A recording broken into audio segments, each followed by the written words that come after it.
गुरु तुम हो ज्ञानी ज्ञान के दाता, मुनि गुरुवर को करके प्रणाम गाऊं मैं, ध्याऊं मैं सुबह शाम।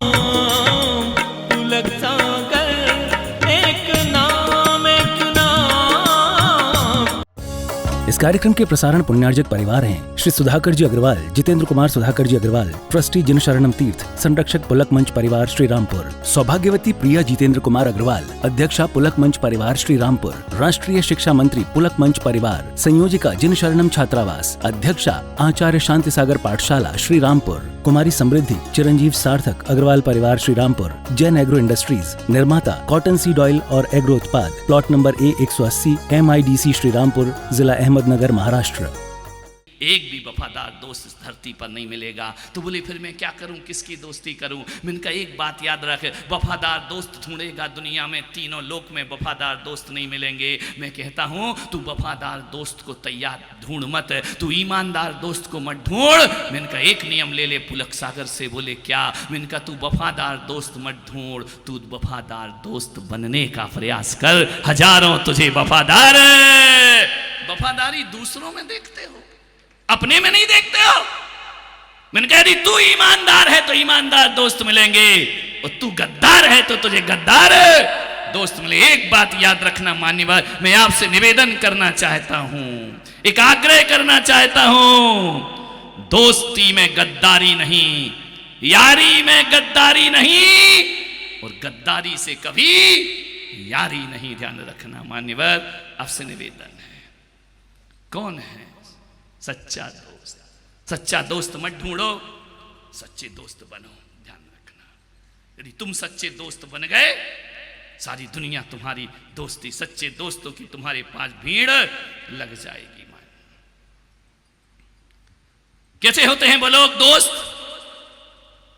हम अपने घर वालों का कहना नहीं मानते हैं, दोस्तों का मान जाते हैं बहुत जल्दी से। एक बात और बताऊं, पत्नियों गलतफहमी मत जियो। ये तुमसे बातें छुपा लेंगे, लेकिन दोस्तों से कभी बातें नहीं छुपाया करते हैं। दोस्तों से दिल की बातें शेयर कर दिया करते हैं। मान्यवर, रिश्तेदारों से बात छुपा लेंगे, परिवार से बात छुपा लेगा बच्चा, लेकिन दोस्तों से बातें कभी नहीं छुपाया करता है। ध्यान रखिए मान्यवर, आपसे निवेदन है, दोस्त दुनिया का सबसे बड़ा राजदार होता है। दोस्त दुनिया का सबसे बड़ा हमदर्द हुआ करता है। आपको कोई कष्ट पड़ जाए, एक्सीडेंट हो जाए, कुछ हो जाए, रिश्तेदार बाद में आते हैं, दोस्त पहले पहुंचा करते हैं। ध्यान रखना, वो तुम्हारी सहायता को खड़े हो जाया करते हैं। आज यहाँ इतना सफल चातुर्मास हो रहा है, ध्यान रखना किसकी वजह से हो रहा है? विनोद और उसके वफादार दोस्तों की वजह से चातुर्मास सफलता को प्राप्त। ये पारस जी ये सब बैठे हुए हैं, नील कमल, अशोक जी ये सब बैठे हैं, दीपेश भाई, ये सब वफादार दोस्तों की टीम है। यदि दोस्त रिश्तेदारी होते ना तो ये चातुर्मास सफल नहीं होने देते, लेकिन दोस्ती होती है ना तो एक दूसरे की जान देने को दोस्त तैयार हुआ करता है, एक दूसरे को अरमानों को आगे बढ़ाने में तैयार होता है। आपसे निवेदन है दोस्त, एक बात याद रखना, जब किसी से दोस्ती करो, एक बहुत अच्छा मंत्र दे रहा हूं, जब किसी से भी दोस्ती करो तो अपने दिल में एक ऐसा कब्रिस्तान बना करके रखो। जब किसी से भी दोस्ती करो तो अपने दिल में एक ऐसा कब्रिस्तान बनाकर रखो जहां दोस्त की गलतियों को तुम दफना सको। ध्यान रखना, उसकी कमियों को दफना सको तो वो दोस्ती दोस्ती रहा करती है। दोस्तों की कमियां मत देखो मेरे भाई, दोस्तों में दोस्ती देखने, गलतियां तो आदमी माटी का पुतला है, आदमी पुतला है, जिंदा है। ध्यान रखना, ये दोस्तों के ध्यान रखना, आपसे निवेदन है, गलतियां तो इंसान से ही होती हैं, गलतियां होंगी दोस्ती में भी, कभी कभी ऐसे शब्द हो जाएंगे दिल को चोट कर जाएंगे। अरे उस शब्द को दफना दो किसी कब्रिस्तान में जाकर, उस बात को दफन कर दो किसी कब्रिस्तान में जाकर, आग लगा दो ऐसी बातों को जो दोस्त को दोस्त से जुदा करते हो। मेरे भाई ध्यान रखिए, आपसे निवेदन है मेरा, दोस्ती कैसी हो? घास खाकर दूध पी देना, घास खाकर दूध देना, गाय गाय की आदत तो देख, घास खाकर दूध देना गाय की आदत तो देख, और दूध पीकर जहर उगलना सांप की फितरत तो देख। दूध पीकर जहर उगलना सांप की फितरत तो देख। दोस्त कैसा रहे? मालूम है दोस्त कैसे होना चाहिए? कभी तुमने महाराणा प्रताप का स्टैच्यू देखा? उनके एक हाथ में तलवार है तो पीछे ढाल है, ध्यान रखना। पीछे ढाल है, आगे तलवार है। एक बात याद रखना, सच्चे दोस्त कौन होते हैं?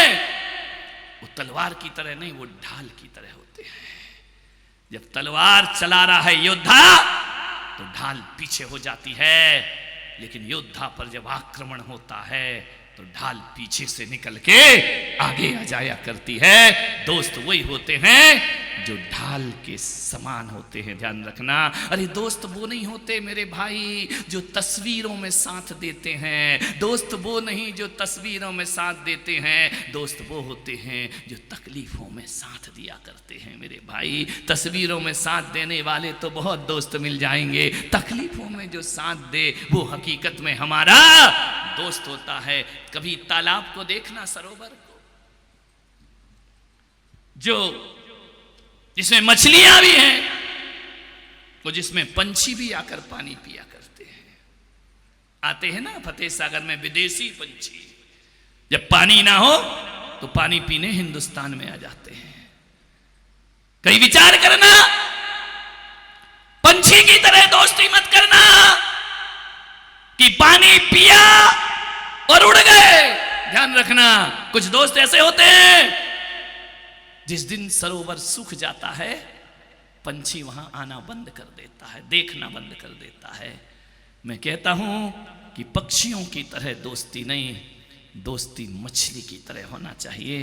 वह पानी में रहती है, और जिस दिन सरोवर सूखता है वह मछली अपने प्राण तज देती है, लेकिन सरोवर से नाता नहीं तोड़ा करती है। ध्यान रखना, अपने पानी को सूख जाए तो तड़प तड़प के प्राण खो देगी, लेकिन नाता नहीं तोड़ती है, मर जाएगी। एक जंगल में आग लग गई, धू धू करके जंगल जल रहा है, सारे जानवर भाग गए।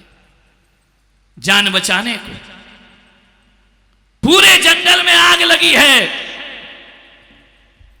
हाथी भाग गए, शेर भाग गए, भालू भाग गए, सबने जंगल छोड़ दिया। एक पंछी एक पेड़ के ऊपर बैठा है, नीचे से धू धू करके पेड़ जल रहा है।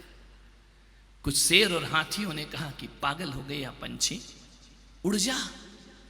आग लगी इस वृक्ष को, जलने लागे पात, और उड़ जा भोले पंछिया, पंख तुम्हारे साथ।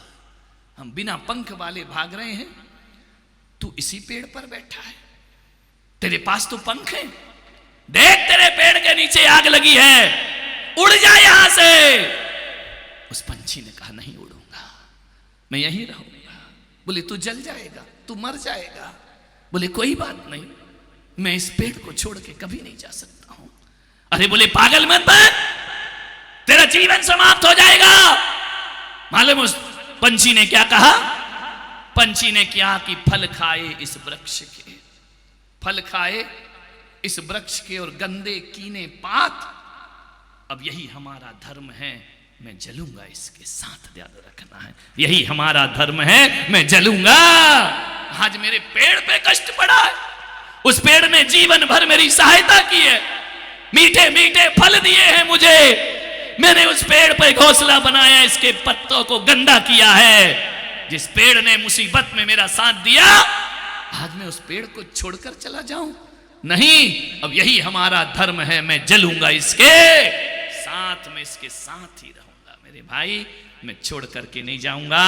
दोस्ती इतनी आसान नहीं होती है, दोस्ती बहुत कठिन होती है और दोस्ती बहुत सरल होती है। मान्यवर, आपसे निवेदन करने जा रहा हूं, आपसे यही आग्रह करने जा रहा हूं, दोस्ती को समझना। दोस्त कौन है? एक दोस्त वो है कि आप कहते हैं वो सुनता है, हम कहें वो सुने, वो कौन है? दोस्त है।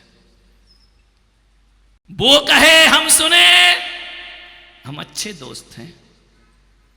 ना वो कहे ना हम सुने, बिना बोले भी जो भावनाओं को समझ जाता है वो सच्चा दोस्त हुआ करता है। ध्यान रखना है, बोलने की जरूरत ही क्या है। मान्यवर, एक मैं लड़कियों से, बेटियों से कहूंगा, हर किसी की दोस्ती के झांसे में मत पड़ जाना। आज हर बेटी बाहर जाके पढ़ती है, हॉस्टल में पढ़ती है, माँ बाप चिंता करते हैं। सिस्टम ऐसा बन गया है कि गांव की लड़की उदयपुर आके पढ़ना चाहती है, उदयपुर की बेटी हैदराबाद जाना चाहती है, हैदराबाद की बेंगलोर जाना चाहती है, बेंगलोर की पूना पढ़ना चाहती है, पूना की विदेश पढ़ना चाहती है। कोई अपने गांव से संतुष्ट नहीं है। मेरे भाई, मैं आपसे कहता हूं, जिन्हें हकीकत में पढ़ना है ना, वो सरकारी स्कूल में पढ़ के भी कलेक्टर बन जाया करते हैं। ध्यान रखना है, वो गांव के स्कूल में भी जीवन की ऊंचाइयां प्राप्त कर सकते हैं। ये कहां का कल्चर आ गया? लाल बहादुर शास्त्री गांव में पढ़े, अब्दुल कलाम गांव में पढ़े, मिसाइल मैन और राष्ट्रपति बन करके खड़े हो जाया करते हैं। ध्यान रखना, ये कैसी भ्रांतियां हमने पाल ली है। क्या उदयपुर से पढ़ने वाला जीवन की ऊंचाइयों को प्राप्त नहीं कर सकता है? क्या यहां से शिक्षा लेने वाला तमाम ऊंचाइयां नहीं पा सकता है? सुनीता विलियम्स, कल्पना चावला, ये बहुत बड़े शहरों में नहीं पढ़ी है, गांव में पढ़ी है। ध्यान रखना, आपसे निवेदन है मेरा, मैं आपसे आग्रह कर रहा हूं, आज बेटियों के हालात बहुत तकलीफ वाले हैं। माँ बाप को, माँ बाप यदि उन्हें कंट्रोल में रखें तो कहा जाता है पुराने युग में जी रहे हो, 21वीं सदी में नहीं जीते हो। माँ बाप यदि अच्छी बातें सिखाते हैं तो वो बैकवर्ड के लोग कहलाते हैं, अनपढ़ हैं, माँ बाप कुछ नहीं जाना करते हैं। मेरे भाई, आपसे मैं निवेदन और आग्रह कर रहा हूं, बेटियां ऐसी होना चाहिए। बेटियों को ध्यान रखिए मान्यवर, जीवन की ऊंचाइयों को पाने के लिए बड़े बड़े शहरों की जरूरत नहीं हुआ करती है। जीवन में ऊंचाइयां पाना है तो आदमी बड़े फर्नीचर और अच्छे स्कूलों से ऊंचाइयां नहीं पाता, अच्छे दिमाग और अच्छी बुद्धि से आदमी ऊंचाइयों को प्राप्त किया करता है। मैं खुद कौन से बड़े शहर में पढ़ा हूं, मैं खुद एक गांव में मैंने पढ़ाई की है। जितने भी महापुरुष हुए सब गांव में पढ़ करके आगे बढ़ा करते हैं। हम सरकारी स्कूल में पढ़ लिख करके बड़े हुए, हम एक गांव का जीवन जी करके आए। और मान्यवर, गांव में आने के बाद भी शहर के लोग हमें बड़े ध्यान से सुना करते हैं। मान्यवर, आपसे मेरा निवेदन है, आग्रह है, जीवन की ऊंचाइयों के लिए आदमी के अंदर टैलेंट होना चाहिए। वरना बच्चे जाते हैं पढ़ने के लिए, आवारागर्दी करके लौट के वापिस आ जाते हैं। जाते तो हैं शहरों में पढ़ने, लौट कर फिर बाप की दुकान में आके बैठ जाते। तो 5 साल क्यों बर्बाद किया रे मेरे भाई? ध्यान रखना, काहे को वहां पढ़ने गए थे जब बाप की दुकान में बैठना था? मान्यवर, आपसे मेरा निवेदन है, जीवन को समझने का प्रयास करिए, जीवन को बदलने का प्रयास करिए। जीवन में हमें कहां किस मोड़ पर लाकर खड़ा कर दिया है। गांव की लड़की गांव में शादी नहीं करना चाहती है, शहर की लड़की बड़े शहर में शादी करना चाहती है। क्या होगा इस धरती का? मान्यवर, मैं आपसे निवेदन कर रहा हूं, एक आग्रह कर रहा हूं बड़ी विनम्रता के साथ। मान्यवर, नहीं, जीवन इतना आसान नहीं है जितना तुम समझते हो। मान्यवर, बेटियों से कहूंगा, गोरी चमड़ी और एक बाइक और एक महंगी कार और एक स्मार्टफोन देखकर किसी से दोस्ती मत कर बैठना जिंदगी में। ध्यान रखना, वरना दैहिक शोषण होता है और शोषण करने के बाद तुम्हें सड़कों पे फेंक दिया जाता है। ध्यान रखिए, फिर ना तुम पीहर के काम की रहती हो, ना तुम मायके के काम की, ना ससुराल से तो वह शोषण करके बाहर फेंक देता है। ऐसी बेटियां जिन्हें उठा करके ले गए, प्रेम जाल में लड़कों ने फंसा करके ले जाते हैं विदेश, वो देह व्यापार में लगा दिया करते हैं। ध्यान रखिए, हर किसी को अपना दोस्त मत बना लेना जिंदगी में। ध्यान रखना, सोचना है आपको, विचार करना है। जिंदगी को इतने आसानी, इतना मत समझो सरल, जीवन बहुत कठिन है। एक निवेदन है मेरा आपसे। एक लड़की इंदौर में पढ़ती थी, मेरा छात्रावास था वहां, बाहर से आई, इंदौर में पढ़ रही है। पढ़ते पढ़ते एक लड़के से उसकी दोस्ती हो गई, इतनी दोस्ती कि उसके साथ घूमती आती जाती, जब कहे तब बाइक तैयार, बीमार हो तो डॉक्टर ले आता। बेटियों से मैं निवेदन करूंगा, कोई लड़का यदि अनावश्यक हमदर्दी दिखाए तो समझना उसमें तुम्हारी नीयत में उसकी खोट है, ध्यान रखिए। इतनी आत्मीयता क्यों दिखा रहा है वो तुम्हारे लिए, इतना तुम्हारे लिए क्यों सेवा कर रहा? कोई सेवा वाले नहीं है दुनिया में, हजारों बेटियां हैं, सबकी सेवा करने नहीं जाता है, तुम्हारे प्रति इतना आकर्षण क्यों है? उसके ध्यान रखना। यदि कोई लड़का, बेटियां यहां कम बैठी हैं, मैं माताओं से कहूंगा अपनी बेटियों के प्रवचन जरूर सुनाना, मेरा ध्यान रखना है, आपसे निवेदन है। कोई बेवजह रहम नहीं, कोई बेवजह मेहरबानी नहीं करता हमारे ऊपर, कुछ ना कुछ स्वार्थ उसका जरूर होता है। वो लड़का साथ जाता साथ आता, लड़की समझ नहीं पाई, बॉयफ्रेंड, आज फ्रेंडशिप डे है ना, ध्यान रखना है, मान्यवर आपसे निवेदन कर रहा हूं। ये घटिया त्योहार वैलेंटाइन डे, क्या होता है वैलेंटाइन डे? ये पाश्चात्य संस्कृति के वासनामय त्योहार हमारे देश में आ रहे हैं मान्यवर। वैलेंटाइन डे, ये कुमारों की प्रेम चौदस, 14 फरवरी कुमारों की प्रेम चौदस, ध्यान रखना। आपसे निवेदन, ये हमारे देश का हालात बनाओगे। इस कार्यक्रम के प्रसारण पुण्यार्जक परिवार हैं श्री सुधाकर जी अग्रवाल, जितेंद्र कुमार सुधाकर जी अग्रवाल, ट्रस्टी जिन शरणम तीर्थ, संरक्षक पुलक मंच परिवार श्री रामपुर, सौभाग्यवती प्रिया जितेंद्र कुमार अग्रवाल, अध्यक्षा पुलक मंच परिवार श्री रामपुर, राष्ट्रीय शिक्षा मंत्री पुलक मंच परिवार, संयोजिका जिन शरणम छात्रावास, अध्यक्षा आचार्य शांति सागर पाठशाला श्री रामपुर, कुमारी समृद्धि चिरंजीव सार्थक अग्रवाल परिवार श्री रामपुर, जैन एग्रो इंडस्ट्रीज, निर्माता कॉटन सीड ऑयल और एग्रो उत्पाद, plot number A180, MIDC Shri Rampur, जिला अहमदनगर, महाराष्ट्र। गुरु तुम हो ज्ञानी, ज्ञान के दाता, मुनि गुरु